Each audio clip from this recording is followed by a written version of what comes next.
Buenos días, compañeros. A nosotros nos corresponde exponer sobre las vías John 8 de hipertensión arterial.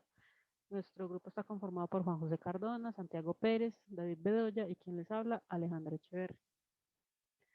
Entonces, ¿qué son estas guías Joint 8? Entonces, son unos informes que están enfocados rigurosamente y basados en la evidencia para recomendar umbrales del tratamiento, metas y medicamentos en el manejo de la hipertensión en adultos. Estas pruebas entonces se obtuvieron de ensayos controlados aleatorios y van a representar entonces un estándar de oro para determinar la eficacia y la efectividad pues, del tratamiento. Bueno, como vemos en pantalla, entonces tenemos la clasificación de los valores de la presión arterial, normal, elevada, hipertensión estadio 1 y estadio 2.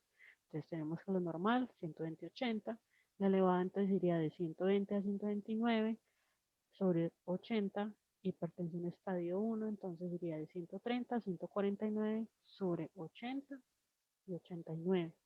Y la 2 entonces estaría entre mayor o igual de 140 sobre 90. ¿Qué factores van a intervenir entonces en la presión arterial? En estas intervienen entonces dos, el gasto cardíaco y la resistencia periférica.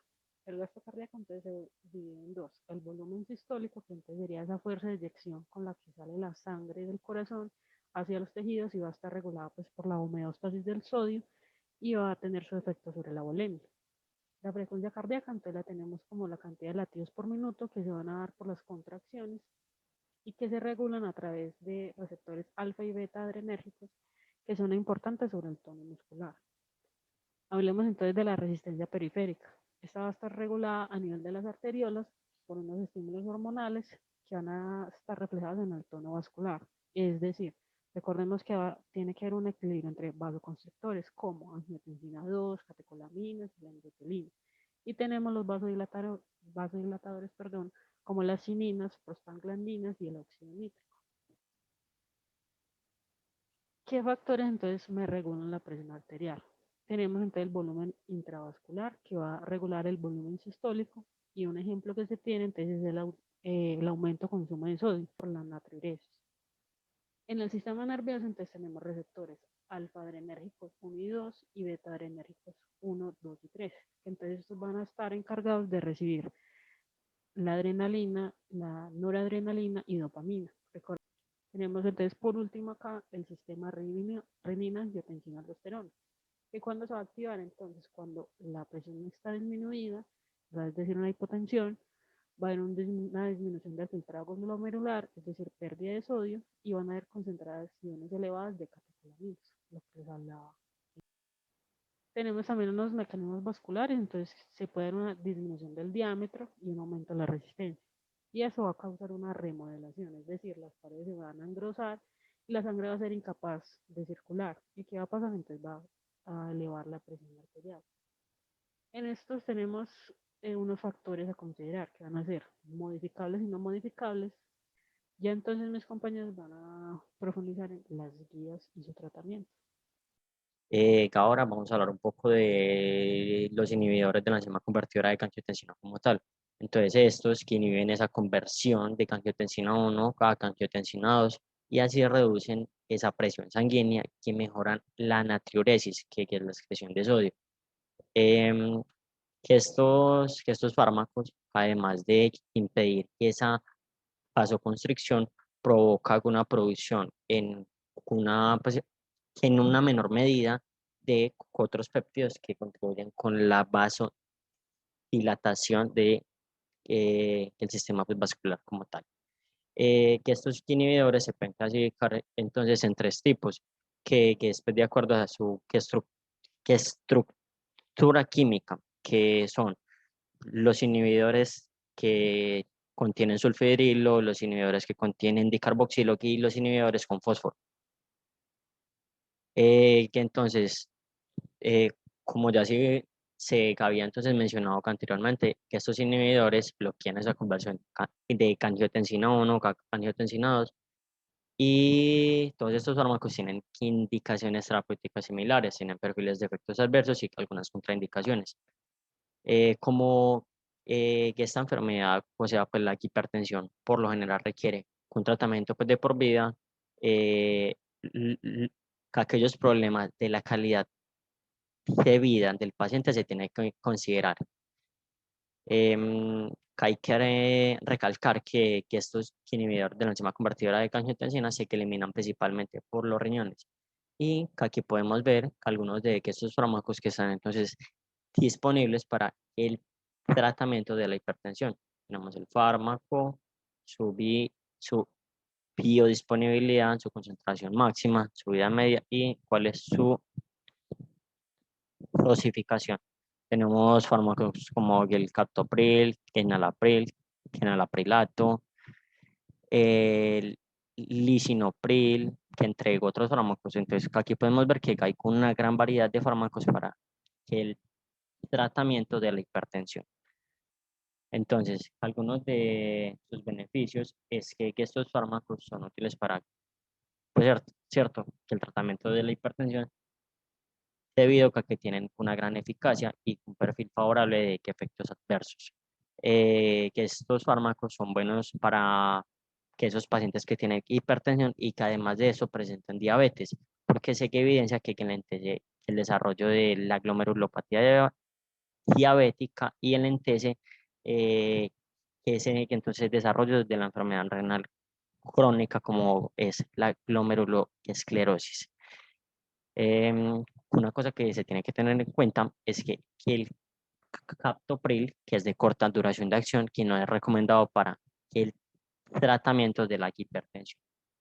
Ahora vamos a hablar un poco de los efectos adversos de los inhibidores que pueden provocar que en hasta el 5% pues, de los pacientes pueden provocar, por cierto, la tos, angioedema, que es un efecto adverso raro, que estos fármacos están contraindicados en el embarazo y puede cambiar un poco su tasa de filtración glomerular.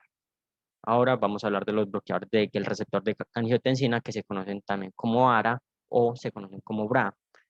Eh, Antes de hablar un poquito sobre esto, que hay que saber qué es el receptor KT1 o receptor de angiotensina 2, que es un receptor específico que en donde se une, que sea angiotensina 2 para realizar todas sus funciones que ya fueron ya antes mencionadas anteriormente.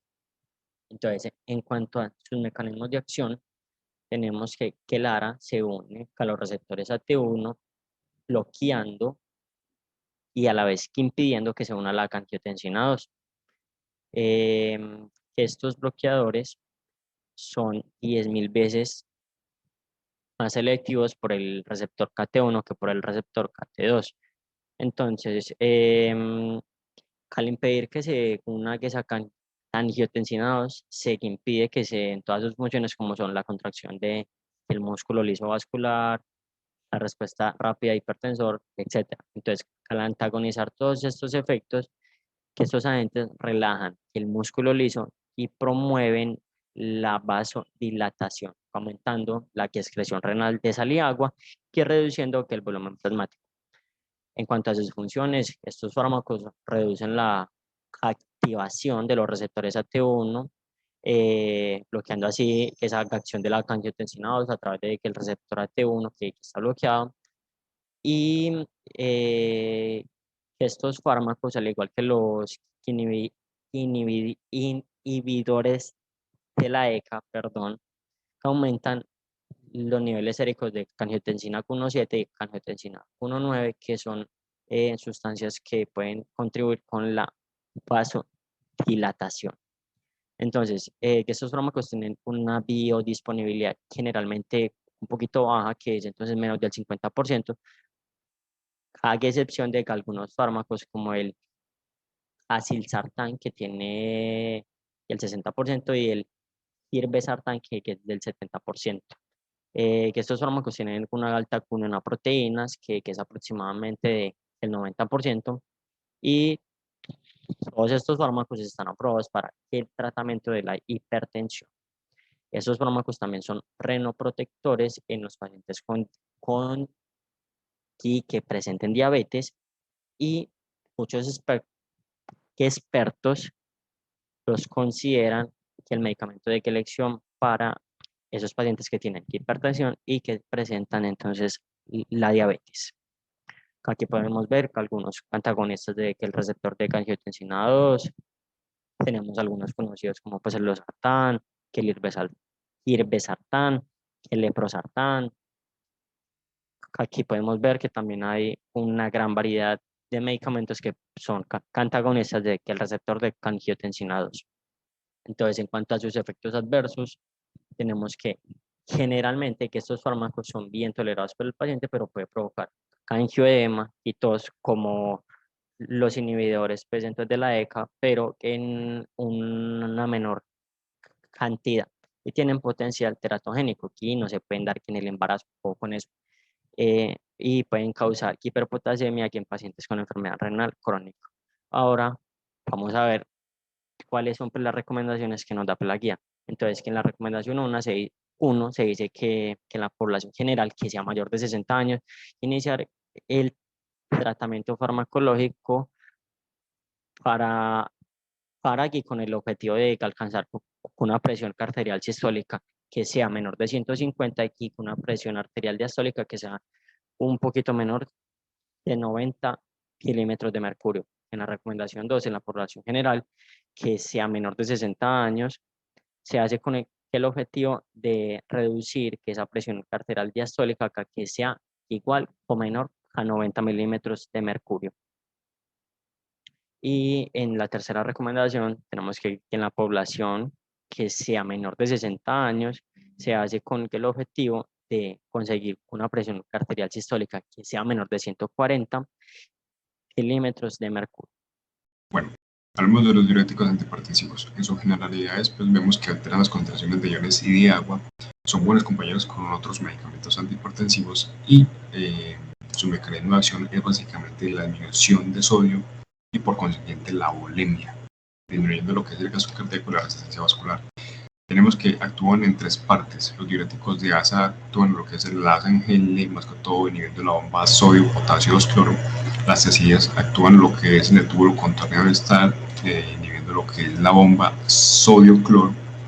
Y lo que son los ahorros de potasio actúan en lo que es en el túbulo colector, inhiben lo que es tanto la aldosterona, o bueno, están antagonistas de los receptores de la aldosterona y inhiben lo que es los canales de sodio. Acá hay algo importante que cuando la aldosterona funciona, hace que salga potasio, entre sodio y salga hidrogeniones hacia el tubo. Eso es muy importante para que lo tengamos en cuenta. La hidroclorotiazida abre, por ejemplo, lo que son canales de potasio dependientes de calcio, lo que me va a reducir lo que es la vasoconstricción. ¿Eso por qué? Porque al disminuir lo que es calcio intracitoplasmático, lo que va a hacer es disminuir la contractibilidad muscular del músculo, del musculatura de la arteria, lo que va a dar una menor vasoconstricción y posteriormente va a disminuir lo que es la resistencia vascular. La administración de las tiazidas para la hipertensión en monoterapia, por ejemplo, tenemos que se va a utilizar más o menos de 12.5 miligramos de hidroclorotiazida diariamente y esto no debe exceder, por ejemplo, los 25 miligramos diarios al día. Obviamente hablo de la hidroclorotiazida, pero puede ser algún homólogo a este. ¿Sí? Listo. Entonces, esta dosis no es mayor. ¿Por qué? Porque aumentar la dosis, pues no se va a notar un cambio muy evidente. Pero sí va a ser muy evidente la disminución de la salida de potasio, con lo que va a traer muchos efectos adversos. Esto tiene excepciones, sí. Cuando hay excepción es cuando, por ejemplo, no hay respuesta a más de 3 medicamentos antihipertensivos. Ahí sí se puede exceder lo que es de 5 miligramos al día hasta 50 miligramos al día. Obviamente eso puede aumentar muchos riesgos, más que todo cardiovasculares. Pero por lo general cuando no hay respuesta se suma otro medicamento en monoterapia, ¿sí? Entonces, si no hay respuesta a mi dosis, pues simplemente le sumo otro medicamento y ya. Por ejemplo, cuando hay pacientes que tienen una tasa de filtración glomerular menor a 30 mililitros por minuto, no va a ser tan efectivo las tiazidas. Sin embargo, hay una que sí, que es por ejemplo el metolazona. La metolazona sí es muy efectiva, o sí es efectiva cuando hay este tipo de filtrado glomerular tan bajo. El efecto más o menos de las tiazidas se va a ver más o menos a la cuarta, a la 12ª semana. ¿Sí? Por lo consiguiente, no se debe aumentar la dosis antes de la cuarta a la 6ª semana para evitar lo que son exceder las dosis diarias. Y por último tenemos que la monoterapia no es efectiva, de las tiazidas en la hipertensión arterial de fase 2, es decir, cuando tiene una presión arterial sistólica de 140 y una presión arterial diastólica de 90 mililitros o mayor a 90 mililitros de mercurio. Acá tenemos una tableta que nos dice todo lo que es la disponibilidad oral, la vía media y la vía de eliminación de lo que son las tiazidas. Los efectos adversos tenemos que tienen disfunción eréctil, la gota, la hipocalcemia, la closis metabólica y lo que es la hipercalcemia en pacientes con hiperparatiroidismo. ¿Qué precauciones hay que tener con las tiazidas? Pues que en pacientes con taquicardia polimorfa está contraindicado. Además también hay que tener en cuenta que aumenta el riesgo de fibrilación ventricular isquémica en dosis muy altas y no se puede utilizar con las quinidinas. ¿Por qué? Porque las quinidinas también aumentan lo que es el riesgo de la taquicardia polimorfa y pues se aumenta obviamente mucho el riesgo si se suman con una tiazida.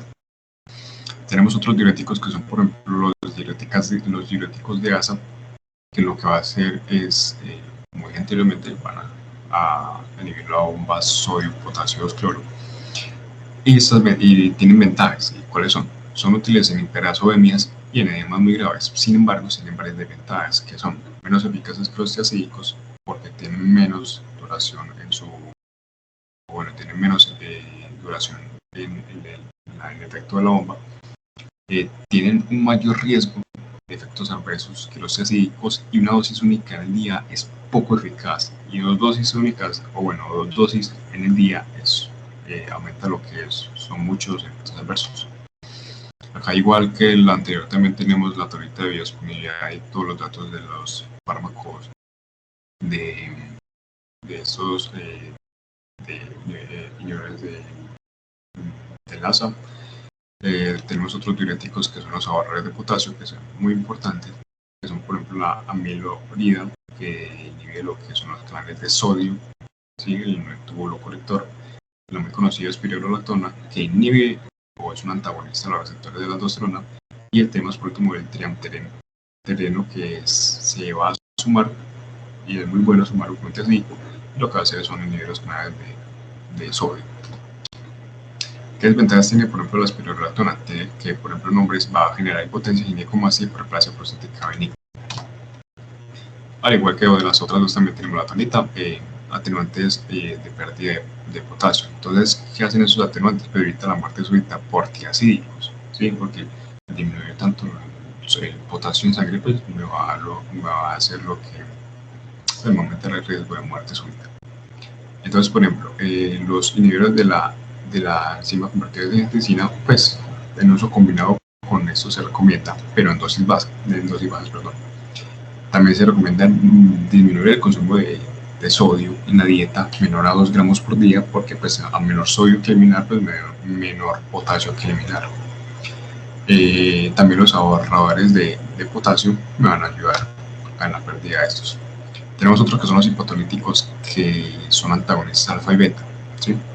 Un antagonista, recordemos que va a inhibir lo que es la actividad celular. Tenemos unos que son ACI y otros que son sin ACI. Sí, eso tiene que ver más que todo con el efecto simpatomimético, que más adelante lo explicaremos. Entonces, ¿qué sitio y mecanismo de acción tienen estos? Van a disminuir lo que es el gasto cardíaco por medio de receptores del corazón, van a disminuir lo que es la vasoconstricción, es decir, van a aumentar la vasodilatación y van a disminuir la aldosterona por medio de los receptores beta 2. Entonces vemos que la presión arterial es igual al gasto cardíaco por la resistencia vascular periférica, y esto va a disminuir lo que es la presión arterial. ¿Qué efectos farmacológicos tenemos? Pues así, lo que va a hacer es aumentar la vasodilatación por medio de los receptores beta 2, pero va a tener menor efecto cardíaco, mientras que los sin ACI van a tener mayor efecto cardíaco, ¿cierto? Entonces van a disminuir el gasto cardíaco, sin embargo, eso va a tener una resistencia periférica que no me va a afectar lo que es la presión arterial, y en algunos pacientes puede haber una resistencia o una menor resistencia de los vasos, pero esa resistencia se normaliza. Efectos adversos y precauciones de estos, pues están contraindicados con personas con asma, esto porque más que todo en los que son no cardioselectivos. en la difusión del nódulo auriculoventricular y, por ejemplo, no se puede administrar con medicamentos que son, por ejemplo, como el verapamil. Entonces, los ACI no afectan los que son, por ejemplo, los triglicéridos, sí, y aumentan lo que es la HDL en la sangre. Sin embargo, no se sabe qué efectos tiene esto por falta de datos. Por otro lado, los que son sin ACI aumentan lo que son los triglicéridos en sangre y disminuyen lo que es la HDL en sangre. Por otro lado, muy importante que tenemos que puede haber un síndrome de abstinencia, es decir, puede haber una hipertensión de rebote. ¿Eso por qué? Por quitar súbitamente los medicamentos o los medicamentos beta bloqueadores. ¿Qué se recomienda? Se recomienda que los beta bloqueadores se vayan disminuyendo de una forma progresiva durante 14 a 15 días para que no haya ese efecto rebote. Recomendaciones de la guía. Entonces tenemos recomendación número 4. Si la recomendación número 4 nos dice que pues, en la población mayor o igual a 18 años con enfermedad renal crónica se debe iniciar un tratamiento farmacológico para reducir lo que es la hipertensión arterial sistólica y disminuir esos rangos mayores iguales a 140 mililitros de mercurio y también disminuir la presión arterial sistólica mayor o igual a 90 mililitros de mercurio.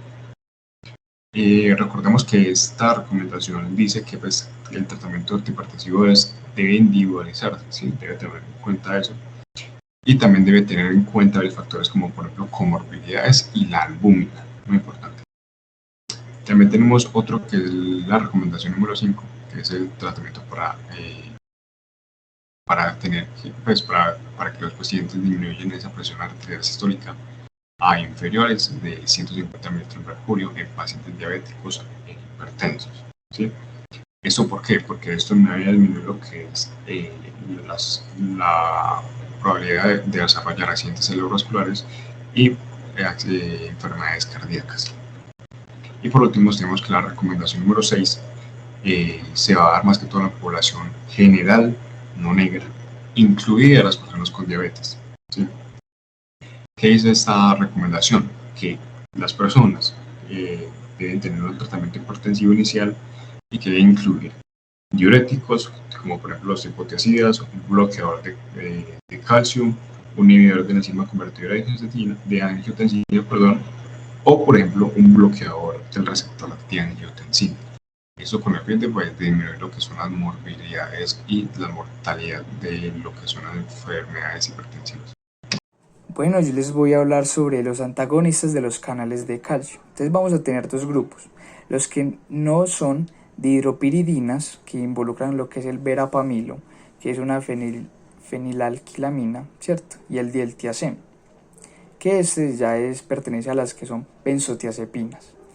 Ya tenemos el otro grupo que son las dihidropiridinas, que incluye la amlopidina, felodipina, isradipina y nifedipina. Entonces vamos a hablar pues de sus propiedades y su mecanismo de acción. Entonces vamos a ver de que en las propiedades tenemos de que estos van a bloquear lo que es el calcio a través del canal, ¿cierto? Bloquean ese movimiento en el corazón.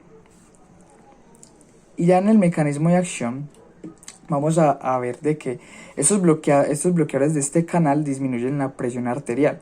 Pero esto se debe, ¿por qué? Porque ellos relajan el músculo liso de las arterias y por consecuencia van a hacer de que se disminuya la resistencia vascular periférica. Entonces vamos a ver de que aquí hay una imagen, ¿cierto? Una representación de un canal de calcio. Entonces está conformada, digamos, por subunidades. Pero vale aclarar pues que, digamos, los canales se pueden pues distintos nombres, por ejemplo LNT, ¿cierto? Que la mayoría actúan en los canales tipo L. Entonces van a estar conformados por subunidades, alfa 1, alfa 2, beta y delta. Entonces vamos a ver de que en la subunidad está conformado por unos dominios del 1 al 4 y en cada dominio está, digamos, conformado por unos segmentos. Aquí tenemos de color rosa, hay 4, pero es por cuestiones de representación, pero vamos a tener que son segmentos de S1 a S6. Esto es muy importante porque vamos a ver de que estos medicamentos hay algunos donde se van, digamos, a ligar a diferentes estructuras del canal. Entonces vamos a ver de que, por ejemplo, lo que es el verapamilo, que es una fenilalquilamina, ¿A dónde se va a ligar? Al segmento 6 del dominio 4. Y por ejemplo lo que es el diltiazem, a dónde digamos se va a unir entre los dominios 3 y 4. Entonces por eso es muy importante reconocer pues como lo que es el canal de calcio. Entre los efectos adversos de estos medicamentos pues pueden incluirse lo que es el vértigo, la hipotensión, la cefalea, el rubor, la disestesia digital y las náuseas. También puede haber estreñimiento, edema periférico, tos, sibilancias y edema pulmonar. ¿Esto por qué? Esto se da por una consecuencia en que se disminuye la resistencia vascular periférica. Podemos también decir de que estos bloqueadores del canal de calcio van, digamos, a aumentar la actividad simpática, y esto lo hacen pues por medio de los vasoreceptores. Entonces podríamos deducir de que se puede ocurrir una taquicardia por una estimulación adrenérgica. Por ejemplo, la explicación del edema periférico puede ser por lo que es la retención de líquidos, pero en este caso no será, va a ser más, pues la causa de ese edema periférico es porque se dilatan los capilares de las extremidades. Entonces eso es ocasionado. Entonces vamos a tener otros factores adversos, otros efectos adversos, que esos bloqueadores de canales de calcio actúan ya no en, digamos, en las arterias, sino en músculo liso que no son vasculares, por ejemplo lo que son los esfínteres. Puede haber un reflujo gastroesofágico. Entonces vamos a tener, yo les quise traer unas notas importantes porque nos van a servir para nuestra vida profesional en la clínica. Entonces vamos a tener de que pacientes con disfunción ventricular o que hayan problemas en lo que es el nodo sinoauricular o que tengan una presión sistólica menores de 90 milímetros de mercurio, no se deben administrar verapamilo o diltiazem, pero por vía intravenosa. Otra nota importante, ¿cierto?, es de que la taquicardia es mínima o no existe con verapamilo y el diltiazem. ¿Por qué? Porque hay un efecto que se llama el cronotrópico negativo, o sea, que disminuye la presión arterial. Por ejemplo, con un antagonista de un receptor beta, puede aumentar esos efectos negativos de esos fármacos y puede llevar a una consecuencia de que haya una hipotensión impresionante. Entonces, una nota importante es que no se puede combinar el antagonista del receptor beta con alguno de estos medicamentos, ya sea el verapamilo o el diltiazem. Por ejemplo, otra nota importante es que las cápsulas de nifedipina, que tienen una liberación inmediata, puede dar lo que es cefalea, rubor, mareo y edema periférico. Ya hablando de la absorción, pues de biotransformación, excreción, se absorbe rápidamente después de que se ingiera por vía oral. La biodisponibilidad se reduce porque este medicamento pasa por el primer paso hepático, Por ejemplo, su acción empieza de 30 a 60 minutos luego de la dosis oral. Este medicamento se une del 78 al 90% a proteínas. Y la semivida de eliminación es de 1.3 a 64 horas. Estos datos son en general para lo que son estos bloqueadores del canal de calcio. Entonces ya les traigo también otras notas importantes, que por ejemplo el verapamilo bloquea la glucoproteína P y que esta funciona también como transportadora de fármacos.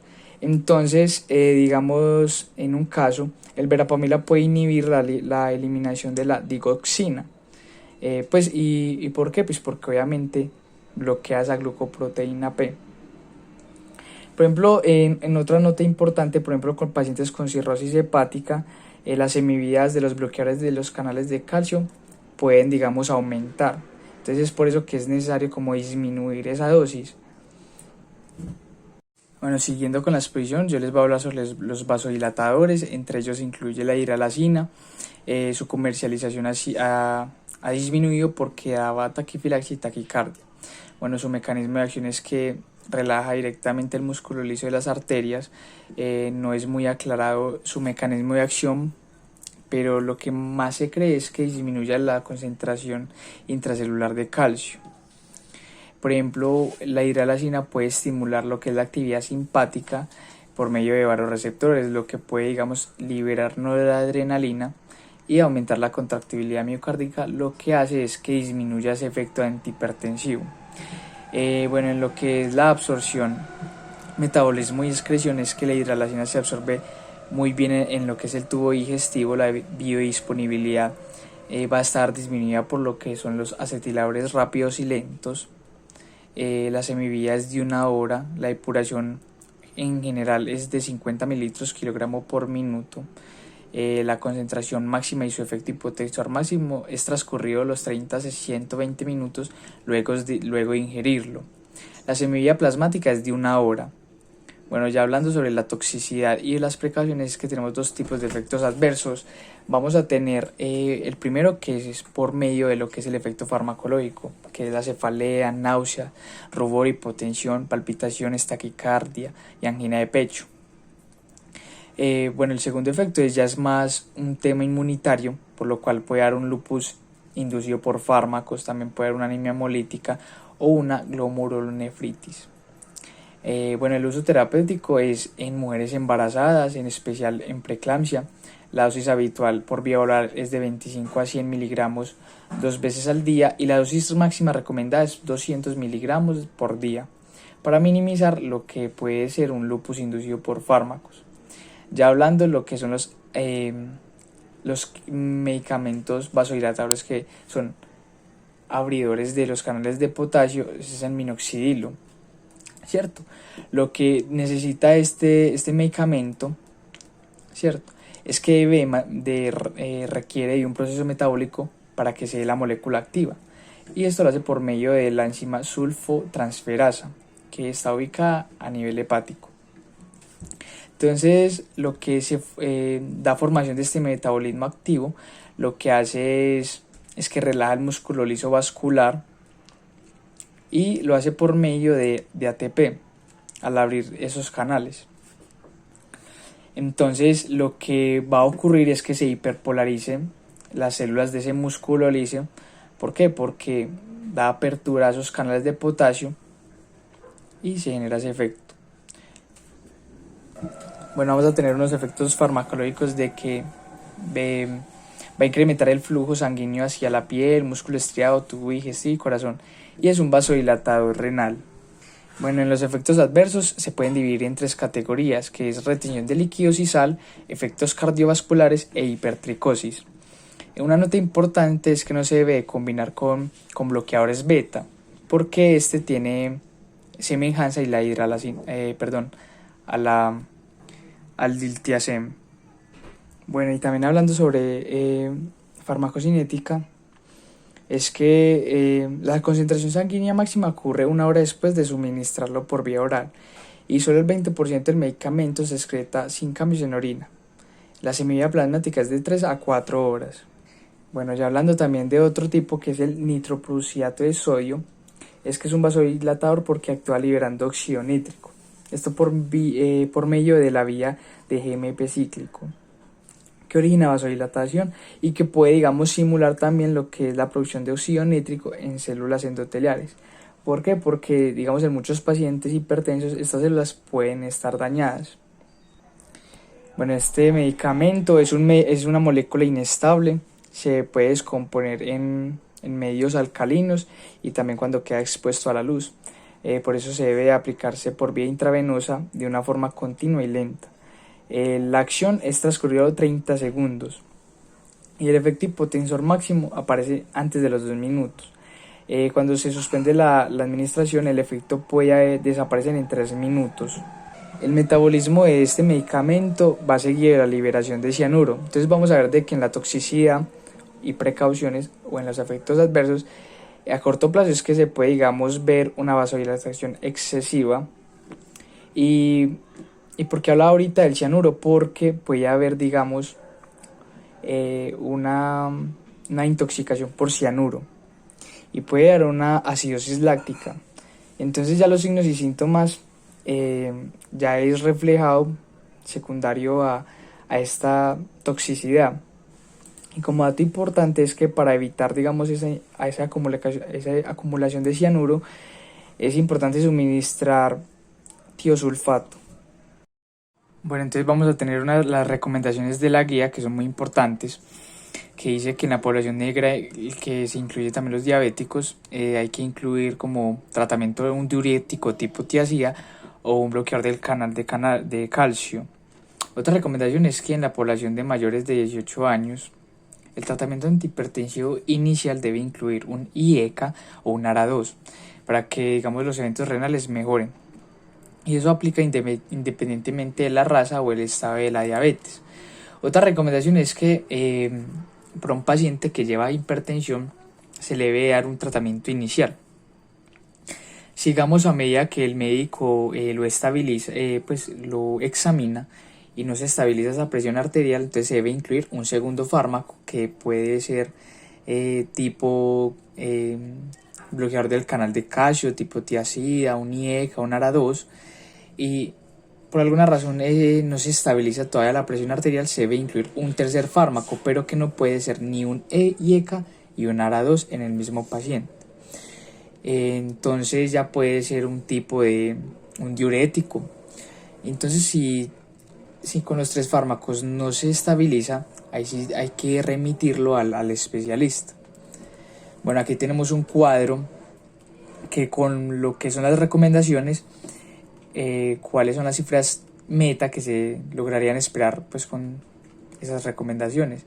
Entonces sería en población general de más de 60 años tener un número de menor de 150 a 90 milímetros de mercurio. Una población general de menos de 60 años, menos de 140. Una población general de más de 18 años con diabetes, menos de 140 a 90. Entonces aquí se ven los grados de la recomendación, como lo vimos anteriormente en la exposición. Este cuadro es como por qué vía mandar el tratamiento. O sea, digamos en una población general que no sea de negros y que se incluyan los diabéticos, entonces hay que darle una terapia farmacológica con un diurético tipo tiazida, un bloqueador del canal de calcio, un IECA, un ARA2, ¿cierto? Que es una recomendación grado B, como nos dijeron anteriormente.